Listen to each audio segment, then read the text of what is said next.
Nilqakom għal programm Mit-sena minn Fatima, programm li huwa mtella minni Fader Hayden fl-okkażjoni taċ-ċentinarju tad-diritt tal-Madonna ġewwa Fatima. F'dawn il-programmi qegħdin nitkellmu dwar il-messaġġ tal-Madonna f'dawn id-diritt u kif nistgħu ngħixuhom fil-ħajja tagħna illum. F'dawn ir-riflessjonijiet esistijej fuq il-deritt tal-Madonna ġewwa Fatima qed nieħu l-kitbiet ta' Luċija waħda mill-viżjonarji u qed nirrifletti ftit fuq propju l-kitbiet tagħha ħalli bekk aħna mmorru dejjem għat-testi oriġinali, għas-sorsi oriġinali tal-ġrajiet ta' Fatima. U dal-aħħar kont qed nimmedita magħkom hekk talba partikolari l-Anġlu tal-Paċi jagħti lil dawn it-tletrajja li kienet Alla tiegħi nemmen natura nittama u nħobbok, nitolbok maħfra għal dawk li ma jemnux, li ma jadurawx, ma jittamawx u ma jħobbukx. Diġà riflettejt fuqha ħankompli propju x'tikteb Luċija dwarha li l-Anġlu jagħtiha din it-talba. Luċija tikteb hekk. Wara li qal dan il-kliem għal 3 darbiet qam u qal. Itolbu hekk.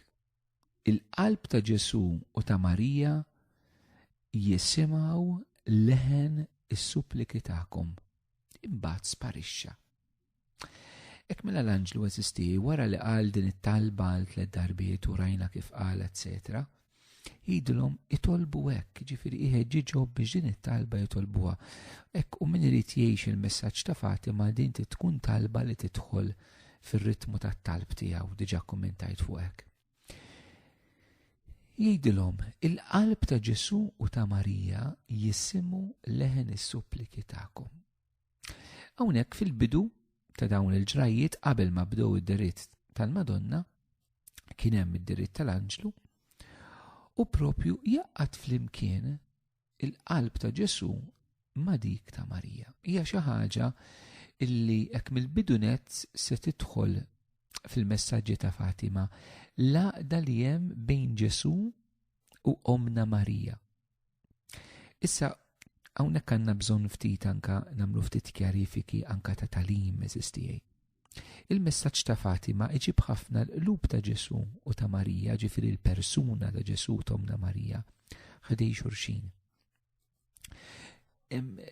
Fil-ġrajja tad-deritt Omna Marija fil-Knisja, jekk immorru lejn il-domna tal-midalja mirakoluża u naraw in-naħa ta' wara kif ġiet tmurija l Santa Katarina Labre fis-27 ta' Novembru ġewwa Rudbach Pariġi, realtà li approvata mill-Knisja Ġwanni Pawlu II anke mar jitlob hemmhekk, naraw li n-naħa ta' wara għandna l-qlub ta' Ġesu u ta' Marija it-tnejn li huma ħdejn xulxin.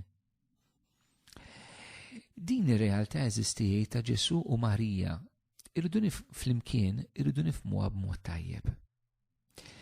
Li ngħidu Ġesu u Marija maqudin ħaġa waħda li l-Anġlu Ġesu u Marija jisimgħu t-talb tagħhom ma jpoġġux il-Ġesu u l-Marija fuq l-istess livell. Noqogħdu ħafna attenti Ġesu Alla il-Madonna mhijiex.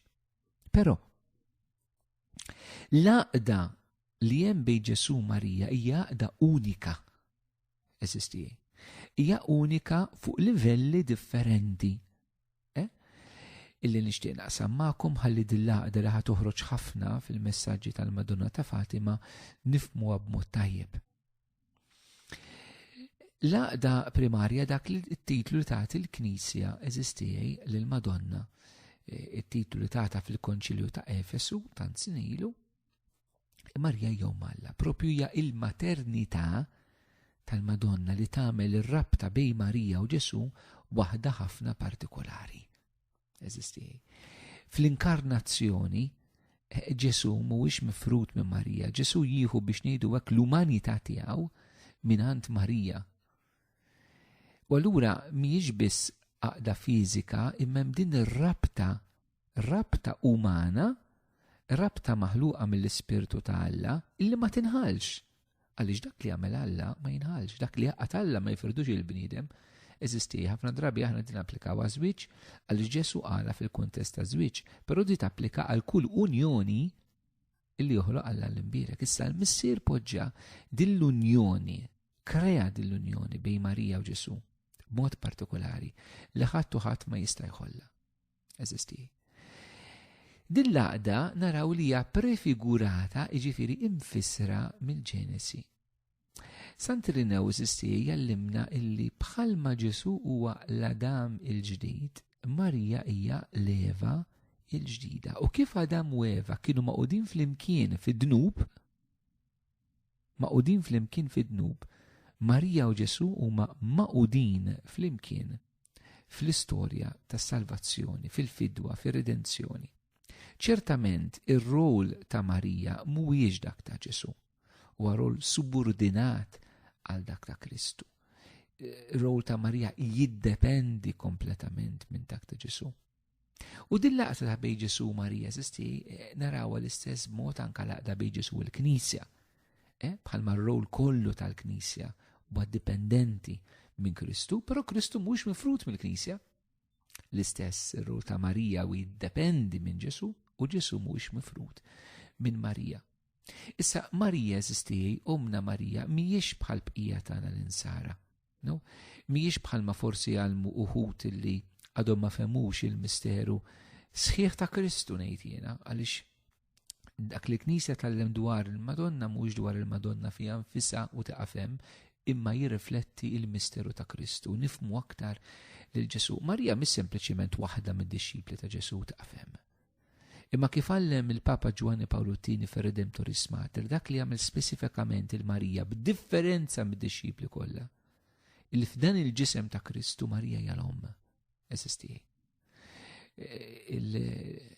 Uħud mill-missieriet il-Knisja jibnu fuq l-immaġna ta' San Pawl bħala l-Knisja li għal ġisem ta' Kristu, jgħidu Kristu għal-ras u l-Knisja għal ġisem, u fil-ġisem Marija għal-onq, hija dik il-parti l-iktar qrib ir-ras u l-iktar parti qrib il-ġisem. U li dak li kollu li hemm fir-ras f'Ġesu jgħaddi fil-ġisem permezz tal-onq. Eżisti, metafora biex tgħinna nifhmu ftit.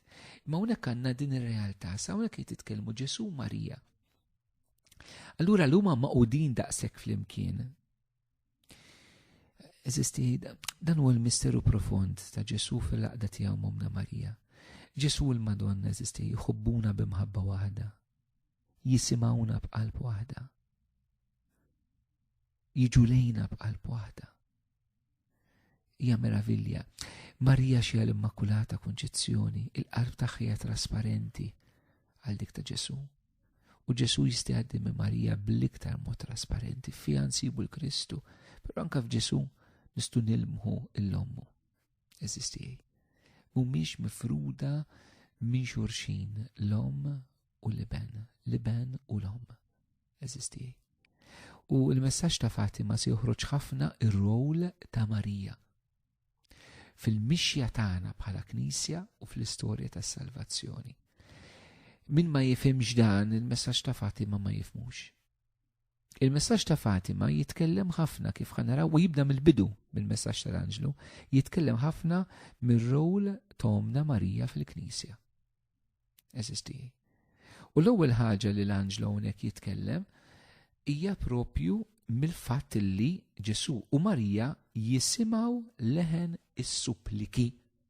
Mela jisimgħu leħen it-talb tagħna. Messaġġ ta' Fatima ħanaraw li huwa marbut ħafna ma' messaġġ ta' talb, ma' messaġġ ta' offerta ta' sagrifiċċju d-batijiet tagħna b'riparazzjoni bħala talba l-konverżjoni tal-midnbin. Ma hawnhekk għandna din li jisimgħu it-talb tagħna, som jisimgħuna b'qalb waħda. Araw eżisti li talba li jagħti l-Anġlu hija talba indirizzata lill-Alla, Alla tiegħi nemmen nadura nittama u nħobbok, nitolbok maħfra għal dawk li ma jemnux, ma jidurawx, ma jittamawx, ma jħobbukx, hija indirizzata lill-Alla. Imma mbagħad din it-talba waqt li indirizzata lill-Alla tismagħha wkoll Omna Marija. Araw din iżbuħi eżisti li Marija hija dik li maquda magħna bħala Knisja, hija minn banda titlob magħna u għaxija maquda ma' Alla tisma' wkoll it-talb tagħna. Raw is-sabiħ eżistijaj iktar rol ta' Omna Marija li se joħroġ f'dan it-talbit ta' Fatima. Ejjew eżistijaj inħossu verament l-Omna Marija daqshekk qrib tagħna. i qed tisma' is-suppliki tagħna. Supplika mhix sempliċiment talba, imma talba li toħroġ mill-qalb, talba li hija karba, talba li ma taqtax qalb, talba li hija repetittiva, talba li tipprova taħta fil-qalb tagħha. Hekk mhux ġast talba, imma talba li tipprova taħta fil-qalb tagħha, talba li toħroġ mill-profond tal-qalb tagħna. Eżisti. Il-messaġġ ta' Fatima se joħroġ il-profond tal-qalb tagħha fl-imħabba tiegħu għalina l-bnedmin, u imma joħroġ anke il-profond tal-qalb tagħna li tiddur lejn Alla. Ġesu Marija jisimgħu s-supplika tagħna, s-supplika ta' talb ta' riparazzjoni, s-supplika ta' talb għal konverżjonijiet huma ż-żewġ talbiet prinċipali biex ngħidlek li jsibu l-qofol tagħhom fir-Rużarju f'din it-talba ta' Fatima. Ma jew aħna jekk f'dan il-mument f'din il-katekeżi biss qasira li tmiss ma' Fatima 100 sena wara narfu illi Ġesu Marija jisimgħu u jkollna l-konvenzjoni li jisimgħu profondament it-talb tagħna u ma niddubitawx minn din ir-realtà.